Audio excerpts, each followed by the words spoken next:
Statin या cholesterol की medicine की टॉक्सिसिटी या उसके साइड इफ़ेक्ट बॉडी में किस तरह नज़र आते हैं। दो चीज़ों पे सबसे ज़्यादा इफ़ेक्ट होता है, एक आपके हैं मसल्स और दूसरा आपका है लिवर। पहले बात करते हैं मसल्स के ऊपर। अगर आपके मसल्स हल्के-फुल्के टूट रहे हैं, जिस्म में दर्दें हैं, फटीग है और आपका सीके नॉर्मल है, तो ये मेलजिया है। आपको स्टैटिन अपनी टॉक्सिसिटी दे रही है, लेकिन वो बहुत ज़्यादा नहीं है। दूसरा है मायोसाइटिस। अगर आपके मसल्स में साथ में इन्फ्लेमेशन हो गई है, तो आपका क्रेटिनिन काइनेज सीके जो है वो बढ़ेगा, आपको एक्सट्रीम किस्म की फटीग होगी और थकावट होगी, पट्ठों में बहुत दर्द होगा और इवन कि आपको सीढ़ियाँ चढ़ने में या बाजू ऊपर उठाने में तकलीफ़ होगी। तीसरे नंबर पे रेयर है, लेकिन इसके भी चांसेस मौजूद हैं, जिसको रमैटोमाइलोसिस कहते हैं।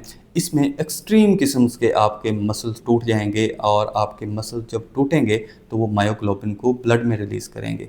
ये मायोग्लोबिन आपकी किडनी में जाएगी तो एक्यूट किडनी इंजरी करेगी, आपके यूरिन में आएगी तो आपको Coca Cola urine dark colour किस्म का यूरिन आएगा और बहुत से और इसमें आपका पोटाशियम जो है बॉडी में वो बढ़ जाएगा। तो ये एक बड़ा रेयर और बड़ा सीरियस किस्म का इसका साइड इफ़ेक्ट है।